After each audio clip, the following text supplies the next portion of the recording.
Selamat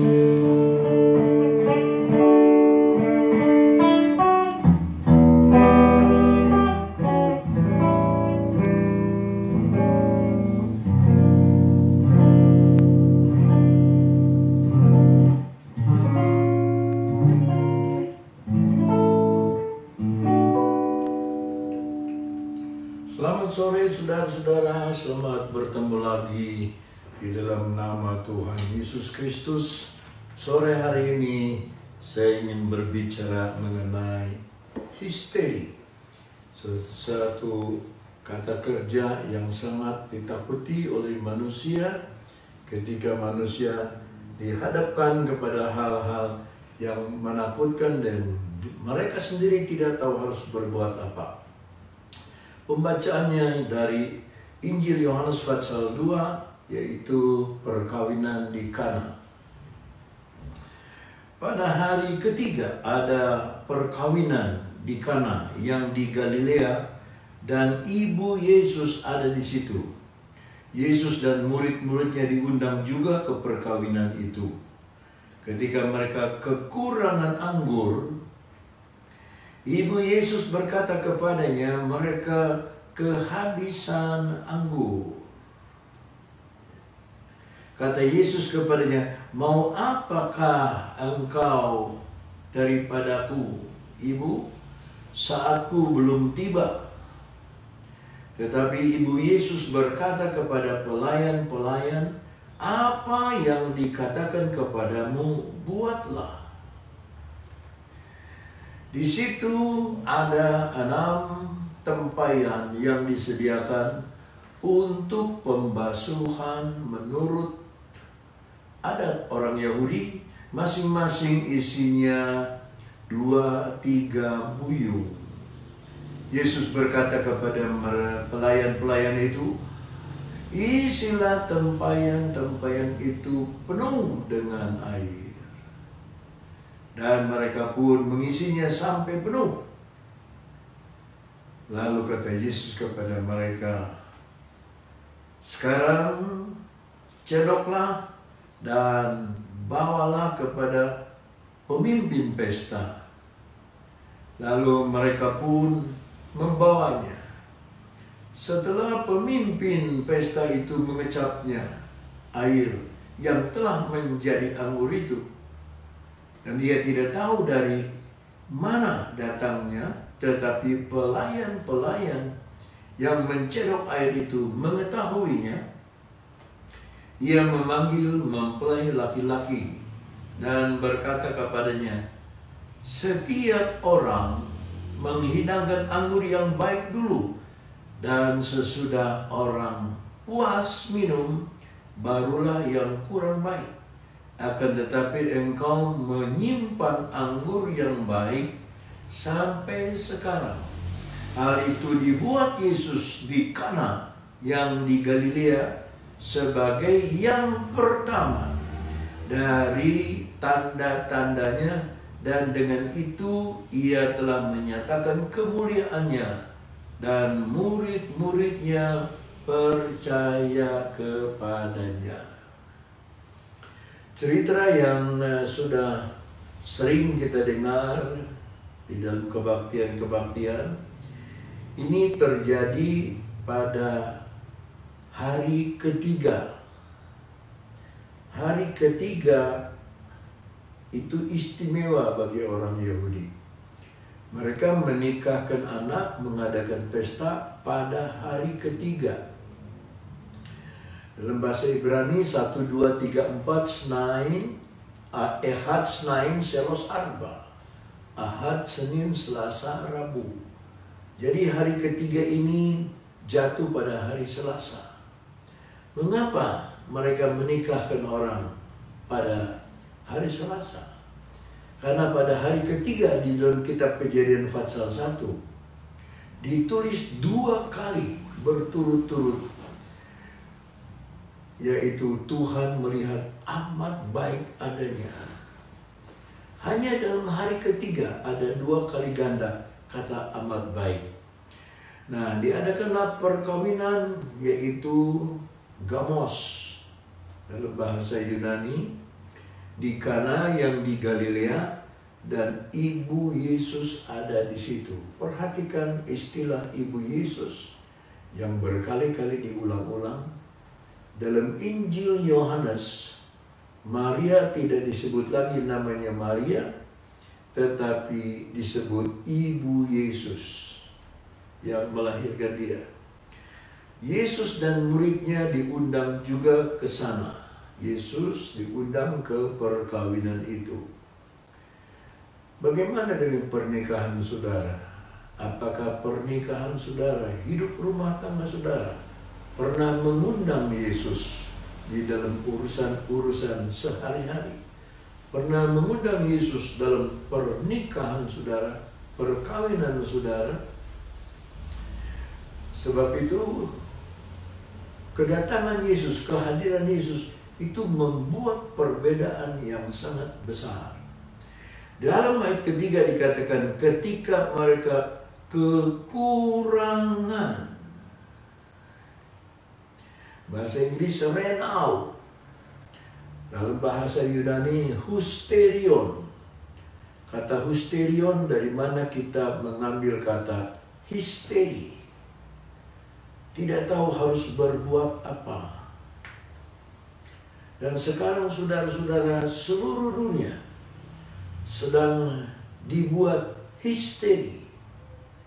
Karena belum pernah mengalami problem persoalan yang mendunia seperti sekarang ini. Sampai seorang wisatawan Inggris, dia berkata bahwa Wuhan lebih aman daripada di Inggris. Karena di Wuhan sudah menjadi 0%. Tetapi di lain negara bertambah-tambah yang kena virus ini. Virus yang ditakuti ini. Tetapi puji Tuhan, untung Yesus diundang. Maka kata histeri ini bisa dilewati. Lalu ibu Yesus berkata kepadanya, mereka kehabisan air anggur. Dalam Mazmur 4 ayat 8, sukacita yang digambarkan oleh Daud melebihi sukacita orang yang memiliki anggur yang penuh limpah. Nah, demikian juga dengan cerita ini, saudara-saudara, anggur membayangkan sukacita. Sukacita, saudara, tidak bisa dibuat-buat. Sukacita tidak bisa dipalsukan. Sukacita ini bukan sukacita kita. Bukan sukacita karena hal-hal materi. Bukan karena hal-hal duniawi. Tapi sukacita dari Tuhan. Di dalam ayatnya yang keempat, Yesus menjawab ibunya dan berkata, mau apakah engkau daripadaku, ibu? Saatku belum tiba. Bagi Maria, ini saatnya Yesus menolong. Tetapi bagi Yesus, saatnya belum tiba. Di dalam Alkitab Perjanjian Baru, kata cepat itu ada dua kata. Yang pertama, chronos, pengukur kecepatan, rasanya cepat, seolah-olah cepat. Sama seperti saudara naik sepeda motor atau mobil, ada kronometer, pengukur kecepatan. Tetapi yang Yesus jawab bukan kronos, tapi kairos, waktunya Tuhan. Waktunya Tuhan bukan waktu kita. Kita ingin cepat-cepat, tapi waktunya Tuhan, dia berlainan dengan kronos, yaitu kairos, waktu yang sudah ditentukan Tuhan. Tuhan memiliki dua macam kecepatan. Yang pertama lambat, yang kedua lebih lambat. Tetapi yang anehnya, dia tidak pernah terlambat. Dan itu sebabnya ketika dia jawab kepada Maria, kairosku, waktuku belum sampai, belum tiba, Maria tidak sakit hati. Tapi Maria berkata kepada pelayan-pelayan itu, apa yang dikatakan kepadamu, buatlah itu. Kata buatlah itu dalam bahasa Yunani yaitu dipakai kata poieo, yang artinya buatlah segera, buatlah secepat mungkin, buatlah segera. Nah, seringkali kita diperintah oleh Tuhan tidak mau. Kita melakukan dengan segera, selalu berlambat-lambatan. Baik di India maupun di Tiongkok, ketika orang berkeliaran tanpa masker, mereka dipukul, saudara. Mereka ditempeleng karena mereka tidak taat kepada perintah. Itulah manusia seringkali tidak taat kepada perintah Tuhan, lebih takut kepada manusia. Itu sebabnya kata poieo ini, kerjakanlah dengan segera. Itu harus menjadi reaksi kita di dalam pengiringan kepada Tuhan, supaya apapun yang Tuhan suruh dikerjakan secepat mungkin. Lalu di dalam ayat ke-6, di situ ada 6 tempayan yang menurut adat orang Yahudi disiapkan untuk membasuh orang-orang yang datang sebagai tamu. Yang indah ayat ini, ayat ke-6. Tempayannya ada 6. Manusia dibuat pada hari ke-6. Semuanya serba berkarakter manusia. Jadi 6 tempayan adalah hati kita, hati manusia yang disuruh diisi oleh air karena kosong. Sebab ketika diisi dikatakan masing-masing isinya 2-3 buyung. Tetapi dalam salinan bahasa Inggris dikatakan containing 20 or 30 gallons. 20 sampai 30 galon. Jadi satu tempayan ada 120 liter. Ada 6 tempayan. Bayangkan kesibukan di dalam pesta itu. Ketika orang minum anggur, ada orang yang pelayan-pelayan sibuk mengisi dengan air. Saudara-saudara, ketika Yesus berkata kepada mereka, kepada pelayan itu, isi tempayan itu dengan air, dan setelah itu, lalu Yesus berkata, sekarang cedoklah dan bawalah kepada pemimpin pesta. Ada pelayan, ada pemimpin. Pemimpin memerintah pelayan. Pelayan harus melakukan apa yang pemimpin pesta ini perintahkan. Saudara perhatikan tidak? Maria berkata, apa saja yang dikatakan oleh Yesus, buatlah itu. Sekarang pelayan-pelayan itu mempunyai majikan lain, majikan yang baru. Sebab dia tidak ikuti lagi kata-kata dari pemimpin pesta, tetapi dia ikuti kata-kata dari Yesus. Yesuslah pemimpin pesta rohani dalam hidup kita. Yesuslah yang akan membuat sukacita yang dari sorga itu kita alami. Lalu saudara-saudara, Yesus berkata kepada mereka, sekarang cedok dan bawa kepada pemimpin pesta. Setelah pemimpin pesta, kalau sekarang itu MC, mengecap air yang telah menjadi anggur, ia tidak tahu dari mana datangnya, tetapi pelayan-pelayan yang mencedok itu mengetahuinya. ia memanggil mempelai laki-laki. Bayangkan oleh saudara, pelayan dan pemimpin pesta kedudukannya jauh sekali. Tetapi Tuhan izinkan pelayanlah yang melihat mujizat itu. Air waktu dibawa berubah menjadi air anggur. Ketika dipraktekkan, ketika kita berlangkah, berubah air yang tawar menjadi anggur yang manis. Dan ketika dicoba dicicipi oleh pemimpin pesta, ia berani memanggil mempelai laki-laki dan berkata, setiap orang menghidangkan anggur yang baik dulu, dan sesudah itu orang puas minum, barulah yang kurang baik.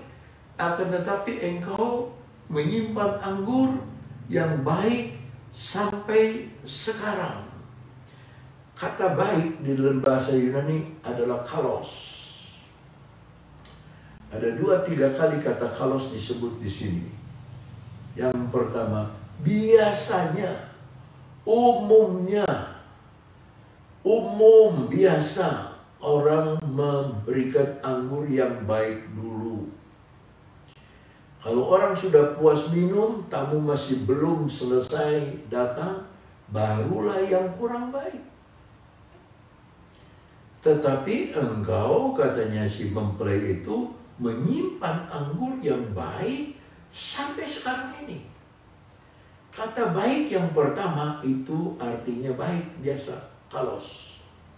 Tapi pada baik yang kedua, yang dia cicipi anggur itu, dipakai arti unik. Itu sebabnya saudara, sukacita dari Tuhan itu tidak seperti sukacita dunia. Sukacita dunia baik, tapi tidak unik. Sukacita dari Tuhan itu unik. Walaupun kita meneteskan air mata, tapi unik. Sekarang saudara-saudara semua sedang diharuskan tinggal di dalam rumah. Kami harus memikirkan pendeta-pendeta di desa-desa yang sedang mengerjakan, mengawali pekerjaannya, yang jemaatnya masih sedikit, yang seperti persekutuan doa, hanya 5, hanya 10. Kami baru ulurkan tangan untuk mereka dari kas daerah untuk menolong mereka. Jadi saudaraku, sebagai catatan bahwa hamba-hamba Tuhan di gereja kami tidak digaji, tapi heran, mereka hidup sampai tahun depan ini akan 100 tahun dengan tidak kurang satu apapun. Luar biasa, Tuhan menjaga, memelihara, karena kesukaan dari Tuhan itu yang menjadi kekuatan kita itu lain dengan kesukaan dari dunia. Kesukaan dari dunia seujung mata, seujung kulit, seujung lidah. Tetapi kesukaan dari Tuhan itu sampai di dalam hati kita. Kesukaan yang menurut Rasul Petrus tidak terungkapkan, tidak bisa diterangkan, tidak terkatakan, tidak terekspresikan. Itulah kesukaan dari Tuhan. Maka ayatnya yang ke-11 ditutup dengan kata, hal ini dibuat Yesus di Kana yang di Galilea, sebagai yang pertama dari tanda-tandanya, dan dengan itu ia menyatakan kemuliaannya, dan murid-muridnya percaya akan Dia. Murid-muridnya percaya akan Dia. Murid, saudara-saudara, adalah mimetes. Nah, kata percaya dari mimetes ini artinya bahasa Inggris disciple, dari kata mana ada disiplin. Saudara-saudara, berkat dari Tuhan hanya diberikan kepada mereka yang taat atau disiplin melakukan firman Allah. Kita semua sedang dalam kesukaran, kita sedang di dalam banyak kekurangan. Ulurkanlah tangan saudara.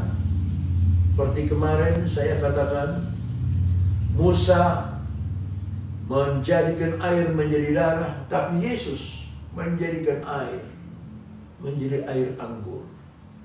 Apakah dalam hidup saudara, rumah tangga saudara, keluarga saudara, usaha saudara diisi dengan air yang tawar, penuh tapi tidak ada rasanya? Undanglah Yesus di dalam hati saudara. Undanglah Yesus ke pesta perjamuan saudara. Undanglah Yesus ke keluarga saudara. Undanglah Yesus dimanapun saudara ada. Niscaya air yang tawar dirubah menjadi air anggur. Kiranya Tuhan memberkati saudara sekalian, dan izinkan saya berdoa untuk saudara. Bapa kami dalam surga, betapa banyak saudara-saudara kami yang mendengar firman Allah ini sedang ada dalam keadaan hati yang tawar. Keadaan yang tawar, yang tidak tahu harus berbuat apa. Mengiring Yesus begitu banyak persoalan. Dan persoalan ini tidak hanya dirasakan oleh kami, tapi seluruh dunia mengalami. Dan ada banyak umatmu yang hatinya menjadi tawar. Tapi pada sore hari ini hamba-Mu berdoa, Tuhan, jadikanlah mujizat yang pertama Engkau kerjakan menjadi mujizat bagi mereka pada hari ini. Biarlah hati mereka tidak tawar hati lagi, melainkan penuh dengan sukacita, penuh dengan semangat, penuh dengan kesukaan. Dan firman Allah berkata, kesukaan dari Tuhan adalah kekuatan kami. Itu sebabnya Tuhan, kami mau akhiri doa kami dengan satu keyakinan bahwa yang tawar hati akan menjadi manis, yang susah dihiburkan, yang lemah dikuatkan, yang tertutup jalan akan mendapat jalan. Biarlah kami tetap fokus kepada Tuhan, kepada perjanjian-Mu. Biarlah nama-Mu saja yang ditinggikan dan dipermuliakan. Terima kasih Tuhan. Dalam nama Yesus kami sudah berdoa. Haleluya. Amin. Sampai berjumpa lain waktu.